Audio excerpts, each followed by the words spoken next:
नमस्कार दोस्तों, बात करने वाले हैं बिहार में बेरोजगारी भत्ता जो है मिलता है। अगर आपने 12th पास कर लिया है और आगे की पढ़ाई आप नहीं कर रहे हैं और आपने जो है जॉब की तलाश में लग गए हैं तो आप जो है 1,000 रुपये प्रति महीना बेरोजगारी भत्ता के लिए अप्लाई कर सकते हैं। इसमें सरकार आपको जो है 2 सालों तक 1,000 रुपये प्रति महीने देगी। अगर आपने ग्रेजुएशन कंप्लीट कर लिया है, भले आप किसी भी कैटेगरी से आते हो, इससे कोई मैटर नहीं करता, मेल हो या फीमेल हो, सबको यहाँ पे फॉर्म को अप्लाई कर सकता है।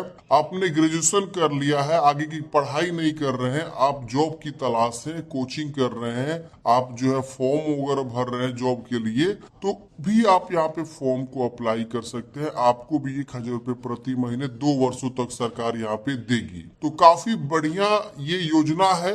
सरकार यहाँ पे 12वीं और ग्रेजुएशन पास को जो है 1,000 रुपये यहाँ पे दे रही है, जो कि आपको बेरोजगारी भत्ता योजना बोला जाता है। तो चलिए समझते हैं बेरोजगारी भत्ता योजना के लिए अप्लाई कैसे करना होता है, इसका क्या प्रोसेस है। देखिए, सबसे पहले आपको ऑनलाइन अप्लाई करना होगा। पहला प्रोसेस क्या है? ऑनलाइन करना।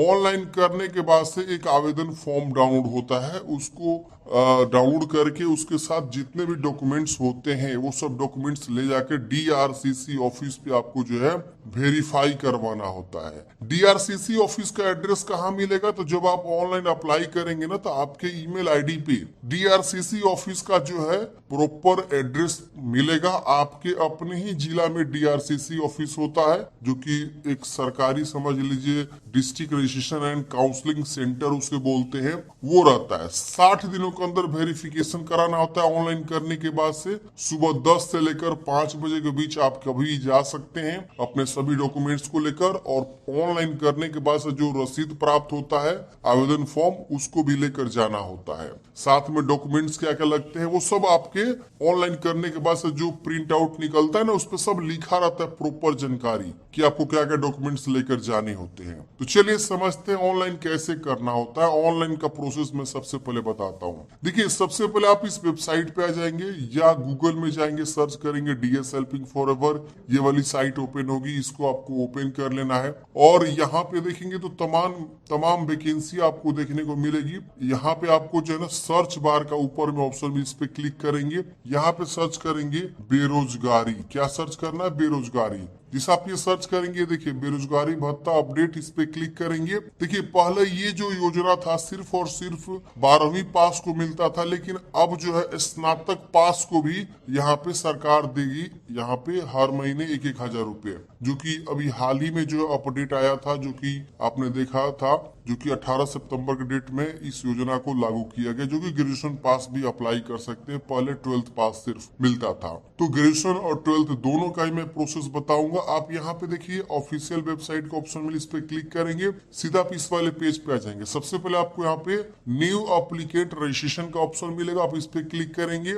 यहाँ पे देखेंगे तो आपको जो है सबसे पहले अपना नाम लिखने का ऑप्शन आएगा आपको, तो आप अपना यहाँ पे नाम लिखेंगे। तो यहाँ पे अपना नाम लिखिएगा, फिर यहाँ पे फर्स्ट नेम लिखना है, ध्यान रखिएगा, फिर मिडिल नेम, लास्ट नेम। मान लिया आपका नाम दीपक कुमार है, तो हम यहाँ पे दीपक और लास्ट में कुमार लिख देंगे। दीपक कुमार सिंह है तो मिडिल में कुमार, लास्ट में सिंह कर देंगे, ऐसे। फिर यहाँ पे ईमेल आईडी लिखेंगे, जो भी आपका ईमेल आईडी है, आप यहाँ पे अपना ईमेल आईडी, फॉर एग्जांपल मैं यहाँ पे इस प्रकार से एक ईमेल आईडी देता हूँ, ठीक है। और उसके बाद से यहाँ पे क्या करना है, आपको आधार संख्या लिखना है, और उसके बाद से मोबाइल नंबर यहाँ पे आपको लिखना है, और उसके बाद से यहाँ पे जो है सेंड OTP पे आपको क्या करना है, क्लिक करना है। जैसे फ्रेंड्स आप यहाँ पे जो है सेंड OTP पे क्लिक करेंगे, तुरंत जो है OTP चला जाएगा।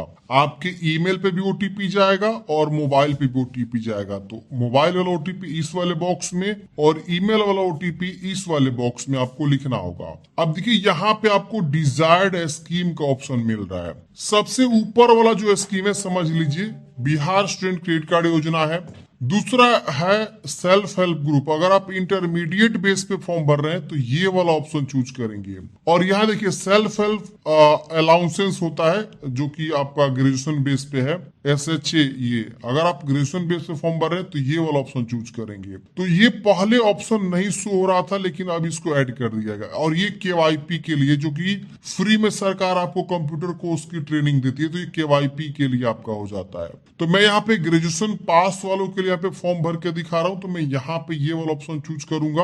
और उसके बाद से यहाँ पे आपको सिलेक्ट चूज योर कोर्स। आप BA BSc BCom क्या किए हुए हैं। अगर आप BA किए तो BA चूज करेंगे, BSc है, BCom का भी ऑप्शन है। फिर यहाँ पे आपको डिक्लेयर करना है और यहाँ पे आपको जो है सबमिट करना है। अब यहाँ पे देखिए एक चीज आपको बोला गया है कि आप ये कंफर्म करिए कि आप सेल्फ एम्प्लॉय नहीं है और ना ही किसी गवर्नमेंट में या प्राइवेट में कहीं पे आप काम कर रहे हैं। ये ध्यान रखना है आपको, ठीक है ना। और आपने जो है रिकॉग्नाइज यूनिवर्सिटी से जो है आपने ये ग्रेजुएशन वगैरह कंप्लीट किया हुआ है, जो भी आप यहाँ पे बता रहे हैं। तो हम इसमें से ये वाला ऑप्शन चूज करेंगे। अगर आपको 1000 रुपये प्रति महीने चाहिए, ग्रेजुएशन स्तर फॉर्म भर रहे हैं, तो ये वाला ऑप्शन आपको चूज करना है। और आप PG में पढ़ाई नहीं कर रहे हो, ये भी ध्यान रखना है, क्योंकि आपने पढ़ाई कंप्लीट कर लिया, पढ़ाई छोड़ दिए हो, ठीक है।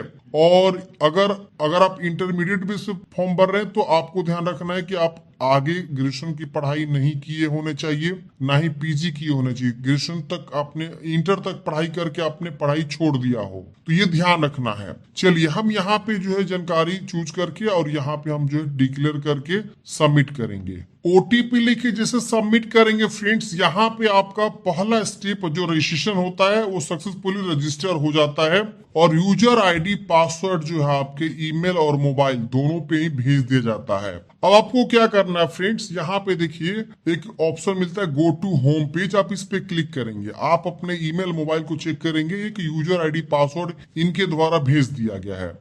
हम क्या करेंगे, इस पे क्लिक करेंगे। अब देखिए यूजर नेम तो आपका ईमेल ID होता है, वो सेम यहाँ लिखेंगे। पासवर्ड आपको ईमेल और मोबाइल पे गया होगा, आप देखेंगे, आप उसको यहाँ लिखेंगे। कैप्चा कोड को भरेंगे, ये जो नीचे लिखा हुआ है यहाँ सेम भरेंगे और यहाँ लॉगिन वाले ऑप्शन पे क्लिक करेंगे। जैसे फ्रेंड्स आप लॉगिन करेंगे अपना यूजर ID पासवर्ड लिख के, यूजर ID मैंने आपको बताया ना कि आपका ईमेल ID होगा और पासवर्ड जो होगा आपको SMS के तौर पे मिला होगा जिसमें आपको पासवर्ड इज करके लिखा होगा। उसके बाद जो भी होगा वो पासवर्ड होगा, तो वो आप लिख के लॉगिन करेंगे तो सीधे बोलेगा कि अपना पासवर्ड को रीसेट करिए, मतलब चेंज करिए। तो आप क्या करेंगे, जो आपके ईमेल पे पासवर्ड आया है या मोबाइल पे आया है उस पासवर्ड को यहाँ लिख देंगे जो कि मैंने ऑलरेडी लिख रखा है और एक नया पासवर्ड यहाँ आप सेट करेंगे। आप पासवर्ड जो चाहे वो बना सकते हैं। सपोज आपका नाम जो है राजू है तो RAJU@123 ऐसे करके आप जो पासवर्ड यहाँ पे बना सकते हैं, देख रहे ना।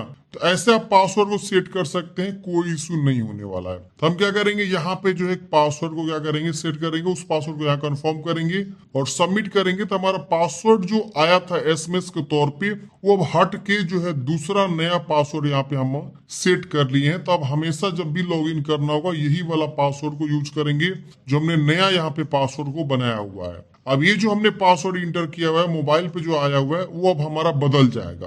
तो हम यहाँ पे उस पासवर्ड को क्या कर रहे हैं, रीसेट करने जा रहे हैं। तो हम यहाँ पे क्या करेंगे फ्रेंड्स, पासवर्ड को रीसेट करेंगे। तो चलिए हम यहाँ पे जो है फटाफट क्या करते हैं, पासवर्ड को रीसेट कर लेते हैं। आपके सामने ही कर रहे हैं, लाइव कर रहे हैं, देख लीजिए। दोस्तों वीडियो अगर अच्छा लग रहा है तो प्लीज लाइक करिए। अब यहाँ पे हम क्लिक करेंगे, देखिए पासवर्ड यहाँ पे चेंज हो गया, रीसेट सक्सेसफुली।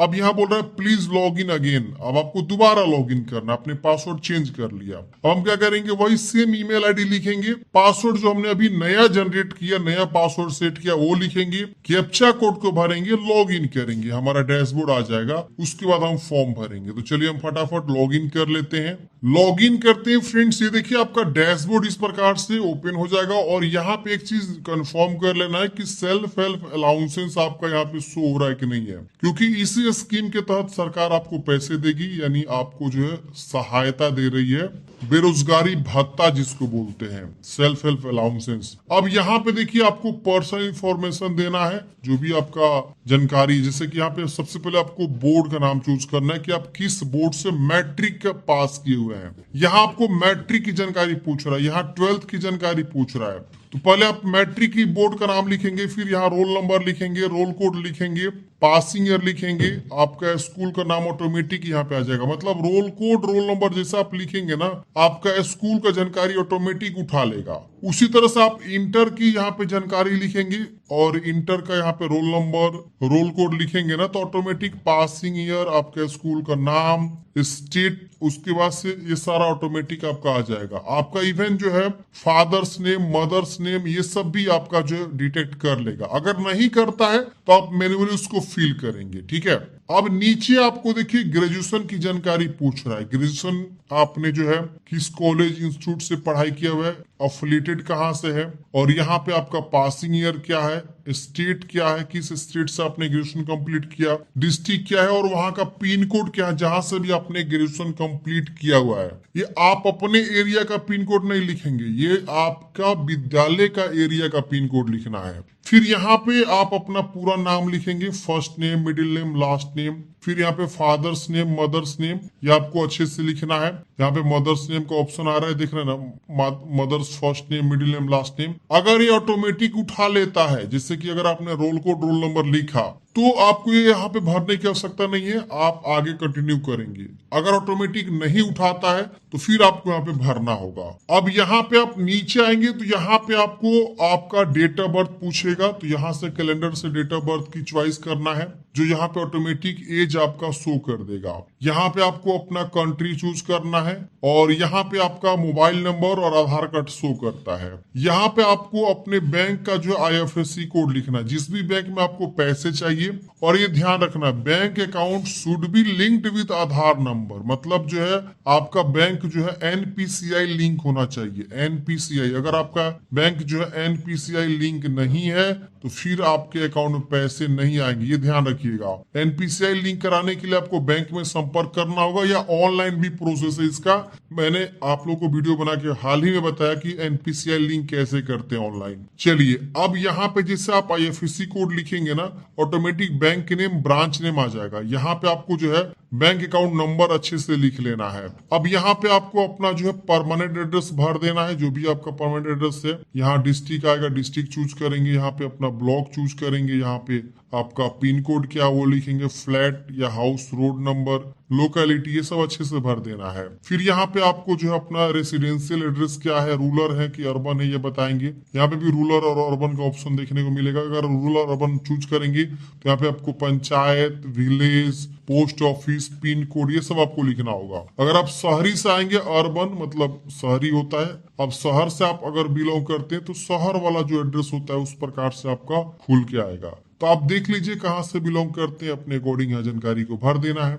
उसके बाद यहाँ पे आपको सेव एज ड्राफ्ट पे क्या करना है, क्लिक करना है। तो फ्रेंड्स, हमने यहाँ पे सभी जानकारी को अच्छे से फिलअप कर लिया है, और यहाँ पे हमने सेव्ड ड्राफ्ट भी कर लिया है। एक चीज यहाँ पे आप लोग थोड़ा सा कंफ्यूज हो जाएंगे, मैं आपको भी दिखा देता हूँ। जैसा जहाँ पे आपको जो है ना, यहाँ कैटेगरी पूछ रहा है, जिससे बहुत सारे बच्चे यहाँ पे OBC, EBC कंफ्यूज हो जाएंगे। देखिए, अभी बिहार में जो है ना, OBC सेंट्रल लेवल पे बोली जाती है, और अगर OBC वो स्टेट लेवल की बात करें तो वो दो भागों में बढ़ जाता है। एक बढ़ जाता है BC और एक बढ़ जाता है EBC। तो जो EBC में आते हैं वो ऊपर वाला EBC डायरेक्टली चूज कर लेंगे, और जो BC में आएंगे, जिसको हम लोग BC2 भी बोलते हैं या OBC भी बोल सकते हैं, वो इस वाले सेक्शन को चूज कर लेंगे। समझ गए? तो आप सही से यहाँ चुनाव करिएगा, गलती नहीं करना है। अगर कोई EWS से आता है तो EWS का ऑप्शन नहीं है तो वो जनरल चूज कर लेगा, ध्यान रखिएगा, यहाँ गलती नहीं करना है। तो हमने सारा जानकारी भर लिया है, और यहाँ पे हमने सेव एज ड्राफ्ट कर लिया है। अब हमको यहाँ पे प्रीव्यू बटन इनेबल हो जाएगा, यहाँ पे प्रीव्यू करेंगे।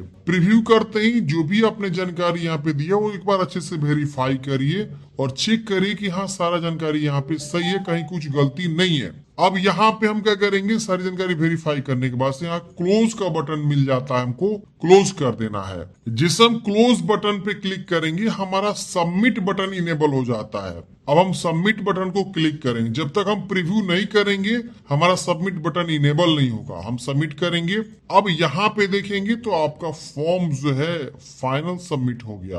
अब यहाँ पे आपका जो है अगला स्टेप खुल के आ जाता है। अब यहाँ पे आपको जो है बताना है गिव लोकेशन फॉर कौशल युवा ट्रेनिंग। आपको ट्रेनिंग भी यहाँ पे लेना होगा, तो उस केस में आपको पहला प्रेफरेंस, दूसरा प्रेफरेंस, तीसरा प्रेफरेंस देना होगा। तो आप कहाँ पे ट्रेनिंग लेना चाहते हैं ये आपको यहाँ पे जो है बताना होगा। तो हम यहाँ पे जो है देख लेते हैं अपने अकॉर्डिंग। हमने यहाँ पे एक जिला चूज किया और यहाँ पे जो भी है पंचायत, नगर निगम जो भी है यहाँ पे आपका शो करेगा। तो हम यहाँ पे क्या करेंगे उसका चुनाव कर लेंगे, ठीक है। अब यहाँ पे आपको सेकेंड प्रेफरेंस, थर्ड प्रेफरेंस देना है। अब यहाँ पे देखिए आपको डिक्लेरेशन भी करना है कि आपका एज 20 से 25 के बीच होना चाहिए। आप जो यहाँ पे हाईएस्ट एजुकेशन क्वालिफिकेशन यहाँ पे 12th दिखा रहा है, लेकिन ये जो है आपका इंटर वाला ही यहाँ पे ये सारा चीज उठा लिया है। तो आप इसको अच्छे से पढ़ लेंगे और पढ़ने के बाद से आपको नीचे आना है। यहाँ पे आपको सीधे टिक करना है, आधार से रिलेटेड आपको डिक्लेरेशन देना है और यहाँ पे फॉर्म को आपको सबमिट कर देना है। सबमिट करते पूछेगा, आपको यहाँ पे ओके कर देना है। ओके करते हैं फ्रेंड्स, आपका ये जो फॉर्म है वो कंफर्म हो जाता है। आपको जो है प्रिंट आउट निकलेगा, प्रिंट आउट आपके मेल पे जाता है। आप मेल को चेक करेंगे, आपको तुरंत एक पीडीएफ इनके द्वारा भेज दिया गया होगा। ये देखिए हो गया मेरा रजिस्ट्रेशन आईडी यहाँ पे देखिए मिल चुका है। और यहाँ पे बोला गया कि आपको जो जानकारी है इसका डॉक्यूमेंट है आपको ईमेल पे भेज दिया गया है, या अगर आप डाउनलोड करना चाहते हैं तो यहाँ पे आप जो है जनरेट पे क्लिक करके डाउनलोड कर सकते हैं। अगर आपको यहाँ से ही डाउनलोड करना है तो आप क्या करेंगे, एक बार लॉग आउट करेंगे। क्या करेंगे, यहाँ पे हम क्या करेंगे, लॉग आउट करेंगे। एक बार मैं इसे भेज देता हूँ ताकि उनके मेल पे चला जाएगा पीडीएफ उसका, और हम उस पीडीएफ को डाउनलोड कर सकते हैं, प्रिंट आउट निकाल सकते हैं। उस पीडीएफ में क्या क्या जानकारी और भरना होगा, और ये आपको ले जाके अपने जो है जो डीआरसीसी ऑफिस पे ले जाके आपको जो है उस फार्म को वहां पे फोटो वगैरह भी चिपकाना होता है। तो चिपका के आपको ले जाके उसके साथ और भी डॉक्यूमेंटेशन है आपको ले जाके जमा करना होगा। तो मैं क्या करता हूँ उस पीडीएफ को दिखाता हूँ ताकि आप उस पीडीएफ के अनुसार अपने सारे डॉक्यूमेंट्स को तैयार करेंगे। और आपके हर एक जिला में देखिए, बिहार के जितने भी जिला है ना 38 जिला, उन सभी जिला में जो है डीआरसीसी ऑफिस होता है।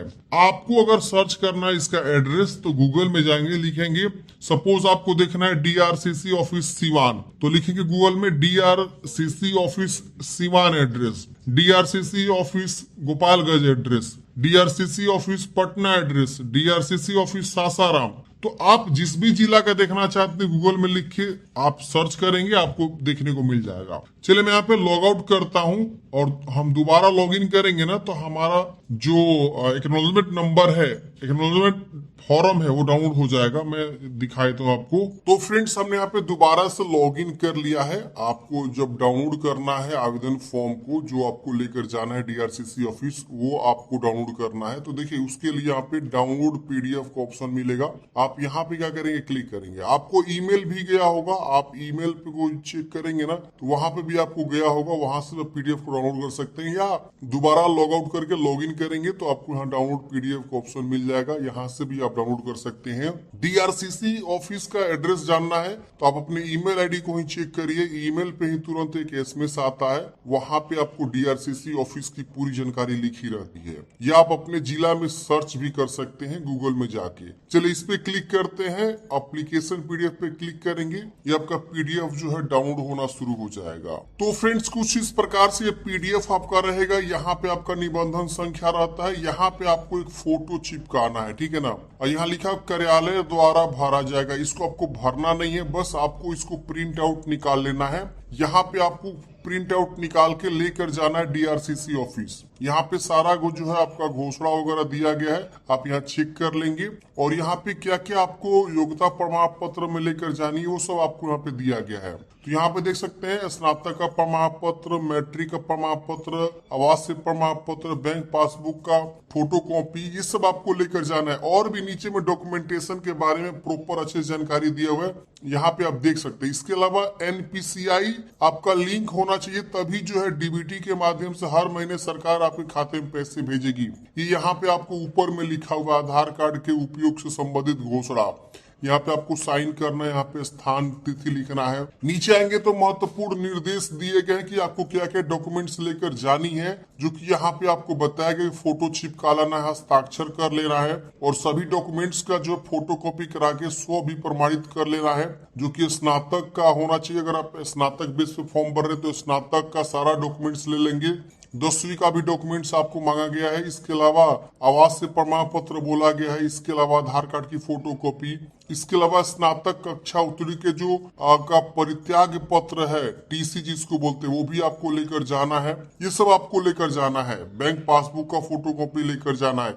यहीं पे लिखा हुआ क्या क्या आपको लेकर जाना है। ज्यादा जानकारी के लिए आप ये दिए गए जो हेल्पलाइन नंबर है, इस पे आप बात भी कर सकते हैं। अब जब आप वहाँ जमा कर देंगे ना, तो ये आपको पावती प्रिंट के तौर पे मिलेगा। वो लोग आपको यहाँ से फाड़ के जो है एक रसीद के तौर पे आपको दे देंगे। तो इतना आपको वो लोग दे देंगे। ये सब आप देख सकते हैं, सारी जानकारी यहाँ पे दिया गया है। और आप जो है बस हस्ताक्षर जहाँ बोला गया वहाँ कर देंगे, स्थान तिथि लिख देंगे और आप जो है डीआरसीसी ऑफिस पहुंचेंगे 60 दिनों के अंदर और इस डॉक्यूमेंट्स को वेरिफिकेशन कराएंगे। उसके बाद जो है आपके खाते में पैसा आना शुरू हो जाएगा। तो आई होप फ्रेंड्स आप लोग समझोगे किस प्रकार से बेरोजगारी भत्ता के लिए ऑनलाइन अप्लाई करना है। आपके मन में कोई भी डाउट्स है कमेंट बॉक्स में पूछ लीजिएगा। मिलते हैं किसी नेक्स्ट वीडियो में। जय हिंद, आपका दिन शुभ हो।